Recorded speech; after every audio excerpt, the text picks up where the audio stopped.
Besties, నేను మీ సీతాఫల్ మండి పిల్ల స్వర్ణ. ఇప్పుడైతే బూడ కాకరకాయ లేదా ఆ కాకరకాయ అని కూడా అంటారు. ఇది ఎలా ఫ్రై చేద్దామో చూద్దాం. ఇప్పుడైతే ఈ బూడ కాకరకాయలను మంచిగా కడిగి 2-3 సార్లు కడిగి శుభ్రం చేసి పెట్టుకోవాలి.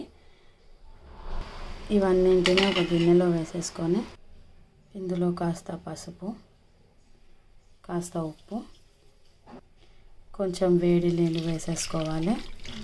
ఇలా వేసుకోవడం వల్ల దానిపైన అంతా కొంచెం ముళ్ళులాగా ఉంటుంది కదా, అదంతా దాని లోపల ఉన్న డస్ట్ అంతా క్లీన్ అయిపోతుంది. ఒక 1 మినిట్ తీసేసుకొని కడిగి శుభ్రం చేసుకొని పక్కన పెట్టుకోవాలి. చూడండి, కాకరకాయలో ఉన్న డస్ట్ అంతా బయటికి వచ్చింది. ఆల్రెడీ 2-3 టైమ్స్ కడిగినాక కూడా దీని లోపల ఉండే డస్ట్ అంతా బయటికి వచ్చేస్తుంది. కాస్త చల్లారిన తర్వాత తీసేసాలి. ముందు ఇందులో కావాల్సిన పదార్థాలు మనము టమాటోస్ 2 కట్ చేసి పెట్టుకున్నాను, ఆనియన్, ఒక 2 పచ్చిమిర్చి, అల్లం, వెల్లుల్లి, ధనియాల పొడి ప్రిపేర్ చేసుకోవాలి. ఇప్పుడు ఈ ధనియాలని మిక్సీ జార్లో వేసేసుకోవాలి. ఇందులోనే ఒక చెంచాడు కారం, కొద్దిగా జీలకర్ర వేసుకొని మనం గ్రైండ్ చేసుకోవాలి. మీరు చూడొచ్చు ఇందులో ఎంత డస్ట్ వచ్చిందో ఆ కాకరకాయల నుంచి. దానిపైన ఉన్న బాగుంటుంది. ఇప్పుడు ధనియాలు కారం వేసాం కదా, దాంట్లోనే వెల్లుల్లి రెమ్మలు కూడా కాస్త ఎక్కువ తీసుకోవాలి. కోర్స్గా గ్రైండ్ చేసుకోవాలి, మరీ మెత్తగా చేసుకోవద్దు. చూడండి, ఇలా ఉంటే చాలా మనకి టేస్టీగా ఉంటుంది తినేటప్పుడు. ఇప్పుడు ఇదే మిక్సీ జార్లోకి మనం కట్ చేసి పెట్టుకున్న ఆనియన్స్, పచ్చిమిర్చి, అల్లం, టమాటోస్ అన్నీ వేసేసుకొని మెత్తగా గ్రైండ్ చేసుకోవాలి. ఇప్పుడు టమాటో పేస్ట్ కూడా రెడీ అయిపోయింది. ఒక సపరేట్ బౌల్లో తీసి పెట్టేసుకోవాలి. ఇప్పుడు ఒక కడాయిలోనైతే ఆయిల్ వేసేసుకోవాలి.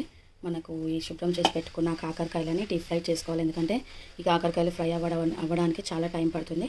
డీప్ ఫ్రై చేసుకుంటే మనం ఫ్రై తినేటప్పుడు చాలా టేస్టీగా ఉంటుంది. కాకరకాయలు అయితే డీప్ ఫ్రై అవుతున్నాయి. ఒక 10 మినిట్స్ తర్వాత ఫ్రై అయితే మనకు కొంచెం కలర్ చేంజ్ అయిపోతే తెలిసిపోతుంది కాకరకాయలు. ఒక 5 మినిట్స్ ఫ్రై చేసుకుందాం. కాకరకాయలు అయితే ఫ్రై అవుతున్నాయి. మీకు చెప్పడం మర్చిపోయాను. ఇలా మసాలా వంకాయకి అయితే ఎలా కట్ చేసుకుంటామో వంకాయ అలా 4 పక్కల విడిపోకుండా కట్ చేసుకొని ఫ్రై చేసుకోవాలి. ఇప్పుడైతే కాకరకాయలు మంచిగా ఫ్రై అయిపోయాయి, కలర్ కూడా చేంజ్ అయ్యాయి. తీసి పక్కన పెట్టేసుకుందాం. ఇప్పుడు ఒక ప్యాన్ పెట్టుకొని మనం ఫ్రై చేసి పెట్టుకున్న ఆయిల్ ఉంది కదా, డీప్ ఫ్రై చేసి పెట్టుకున్న ఆయిల్ ఒక 3 చెంచాలు ఆయిల్ అయితే వేసేసుకోవాలి. ఇప్పుడు ఆయిల్లోకి పోపు దినుసులు వేసుకోవాలి.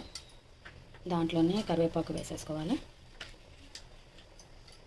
పోపు దినుసులు కాస్త ఫ్రై అయిపోయాక ముందుగా పేస్ట్ చేసి పెట్టుకున్నాం కదా ఆనియన్, టమాటో, ఆ పేస్ట్ని అంతా అందులో వేయించుకొని బాగా ఫ్రై చేసుకోవాలి పచ్చివాసన పోయేంత వరకు.